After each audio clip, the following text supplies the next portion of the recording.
Hey, what's up, everyone? So, first of all, I want to welcome you again to class. And today we're going to take you through your first lecture, chapter one.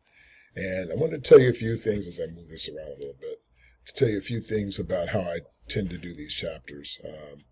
Because since I had to re record them, I really reflect on trying to make them shorter rather than longer. So most of these are probably 15 to 20 minutes in length. Obviously, you can watch them whenever you want. You can watch them over.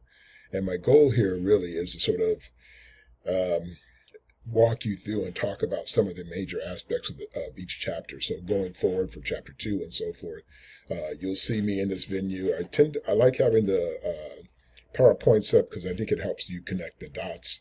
The PowerPoints, of course, you have access to anyway, but I really want to give you a space where you can sort of, one, see me, here I am, but also I want you to be able to sort of be able to connect to the class and sort of the key themes, and I think it's important. I may not go through every PowerPoint. That's not my job to do that. They're there for you, but I'll highlight some of the key aspects that I think are really important and relevant.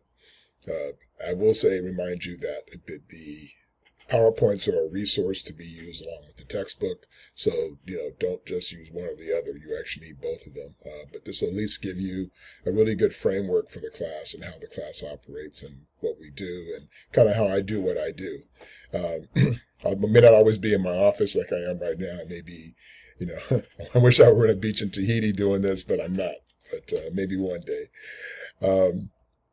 So let me just get started and tell you a little bit. But the way the book is sort of structured, my position is that most of you are not poli-sci majors, and I recognize that. So my purpose here really is to give you a foundation so you understand why this is important. I don't expect all of you to all of a sudden switch majors, but I also I'm hoping that you'll understand why this may be probably one of the most important classes you take while you're in college, no matter what major you are. And that is because voting and the life of our country and the life of your life as an individual are affected by the people who we allow to be elected to office. And so recognizing the importance of that, recognizing the problems with that, the controversies, I think you'll find as you go through the chapters that I'd like to show a lot of controversial videos. I encourage you to watch them because they all help you, again, tie the dots to what you're reading in the book. These videos are to help coincide with what you're reading and putting in sort of a real life, real world scenario. So please recognize that. I'm going to be repopulating them as I go. So this is a very unique time because I basically have shifted to a zero cost textbook, one to save you money and to make it easier for you, but also in doing so, I've had to go in and redo all the PowerPoints and all the lectures and everything to accommodate it. So it's a little bit time consuming, but I'm happy to do it because it's really going to, I think, help all of you to do what you do. And so also just recognizing that there's two requirements for every chapter, and that is one, the quiz that you'll take, which is 20 questions, and you can take it at least twice. So if you don't do well the first time, you have a second opportunity to do that. They are timed. I will tell you, if you're a student with disabilities and you have approval from our DSPS office, then let me know what kind of time allotment you're provided, and I will accommodate you. So make sure you do that right away if you are a DSPS student, and then notify me. Okay, so having said all that, let me jump into the chapter a little bit and talk to you about this first chapter. The first chapter is more of a foundational chapter, just kind of explains sort of the essence in a very general way about American government and different types of systems and so forth. So just recognize that this is the introductory chapter that sets up the framework for the rest of the book, okay? All right, so let me get this moving forward here. So many people want to understand, like, the idea, of why, why is this so important? Why is it important? Why is this class important? Why is the understanding of American government so important? And I would argue that the very basis of it is understanding your role in this. So when we talk about the idea of citizen participation, a democracy doesn't exist if you don't participate in it. Ironically, for most presidential races, about half the country votes, which is rather sad because you're talking about the people who make decisions on your behalf every day. When it comes to congressional races, the numbers drop to half of that number, approximately. So about 25% vote in congressional races.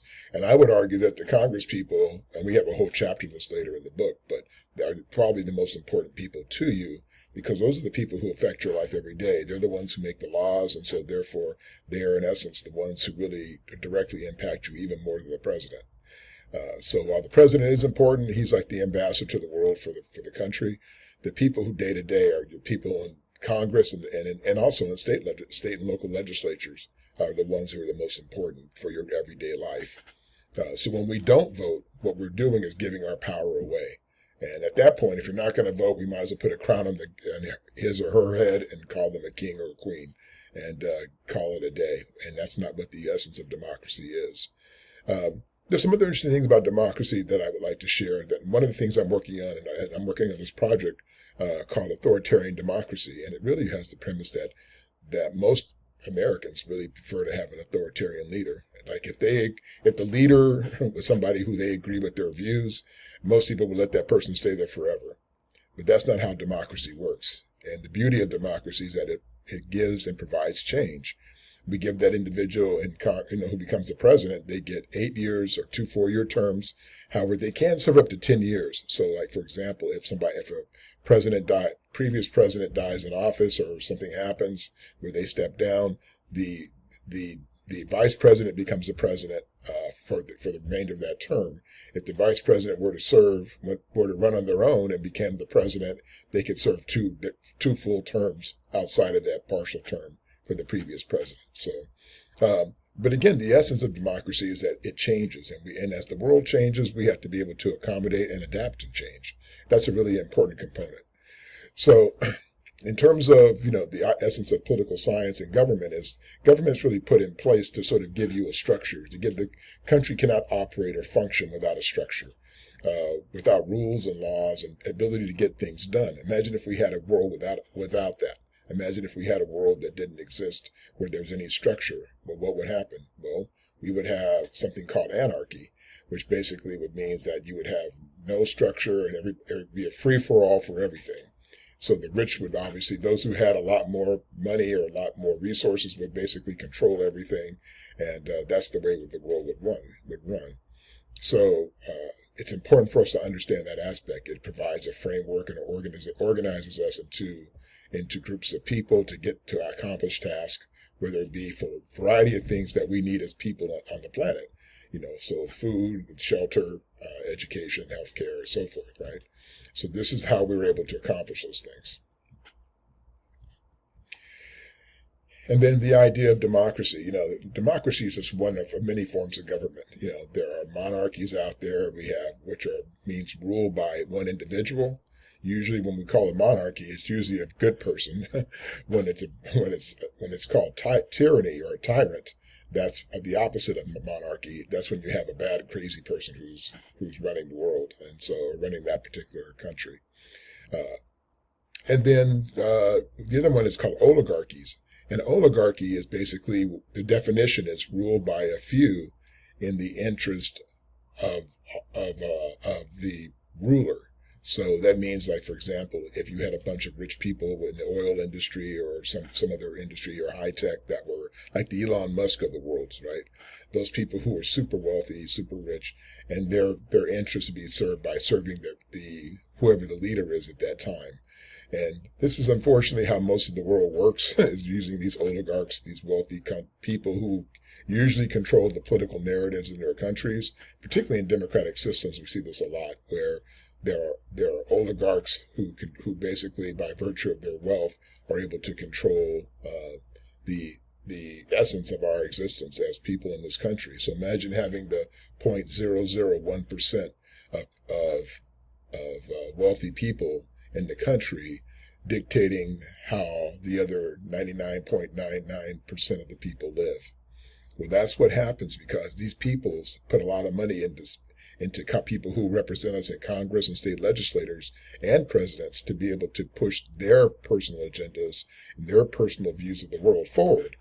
And that's, a pretty horrible place to be. But again, the only way we can counter the vast amount of money that is thrown at a lot of our elected leaders is simply by virtue of voting. And that's the only way we can prevent them from having to be, swallowed up by these wealthy individuals or organizations or companies.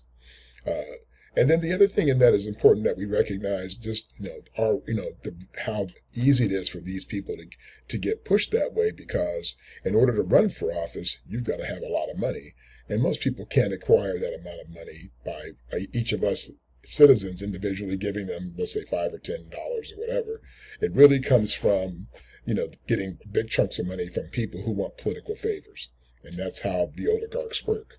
And by the way, this particular system doesn't just exist here in the United States. Even though we call ourselves a democracy, I would argue that we probably look much more like an oligarchy than we are a democracy because of how capitalism is used in our system. It exploits the people in our country. So in other words, the rich are getting richer and the poor are getting poorer. And that's kind of what's happening as we see now in our country.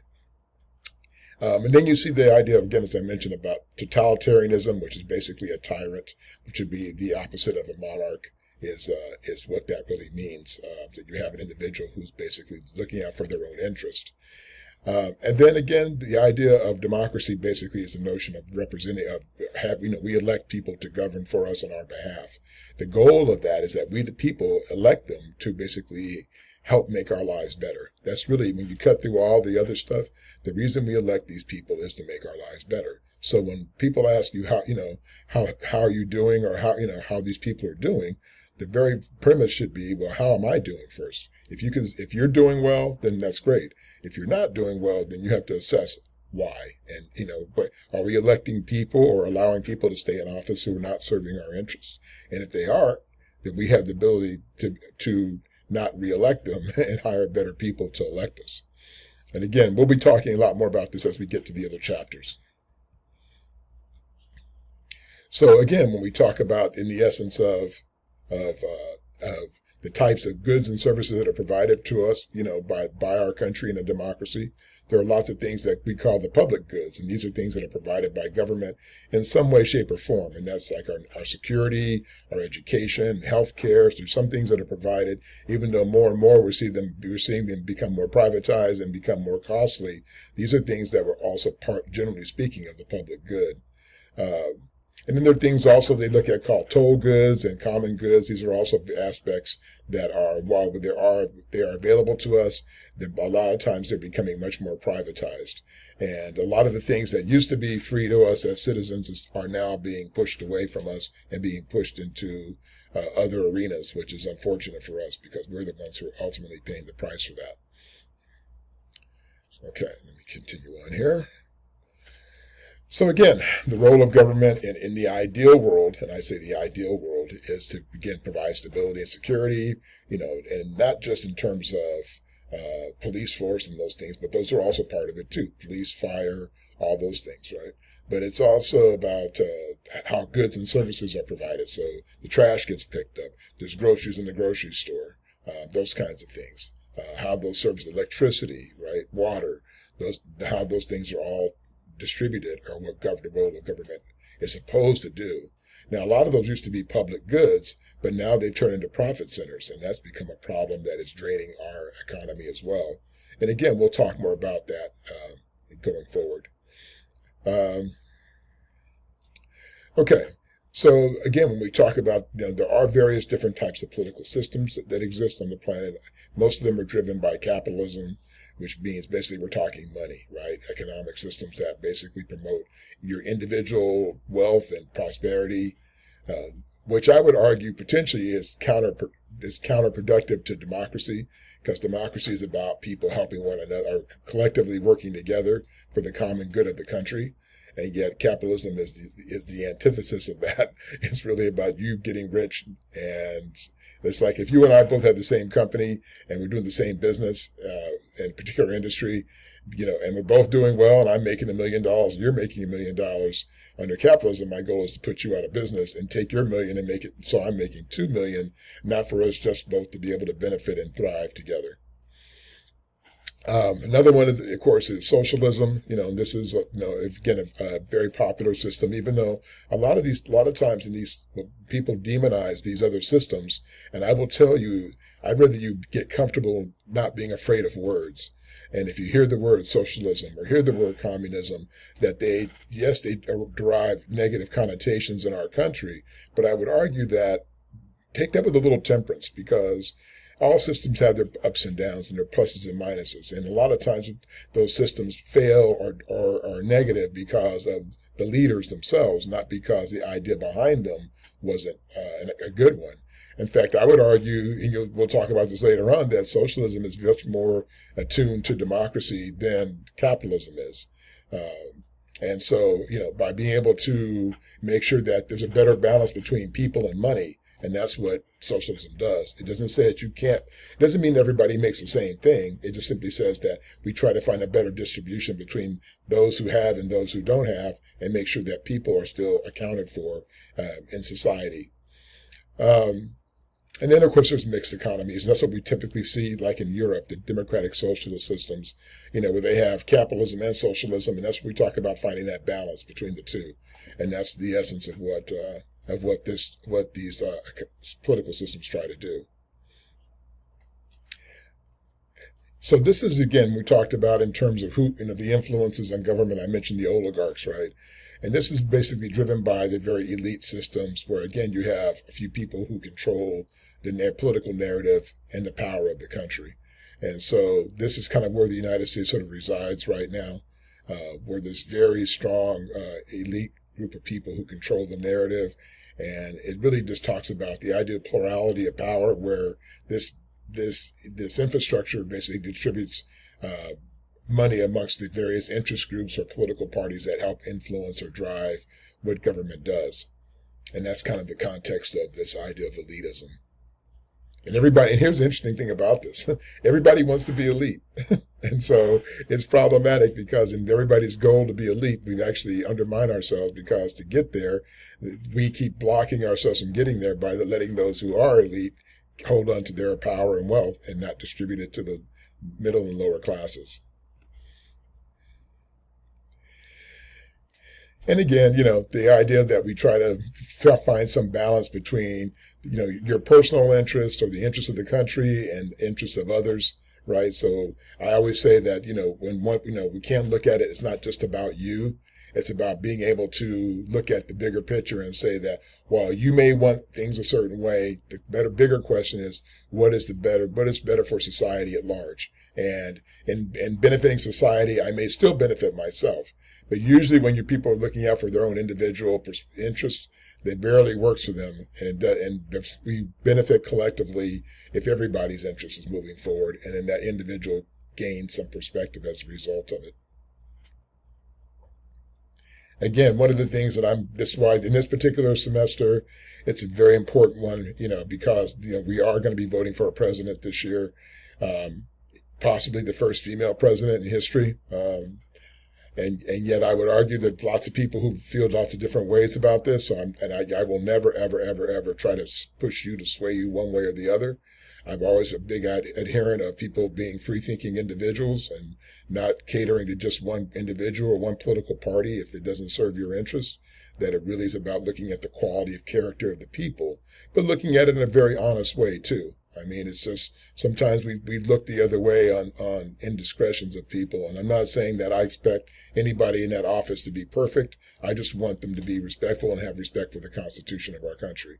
And those that don't want to follow the Constitution at least have some basis of being in that situation and respecting that. I don't want to ever see them in office. Because that's what holds our democracy together. And if somebody's going to respect the rule of law, then we've got a problem. And so the way we do that is through voting and through our engagement. And like I said, democracy doesn't work without that.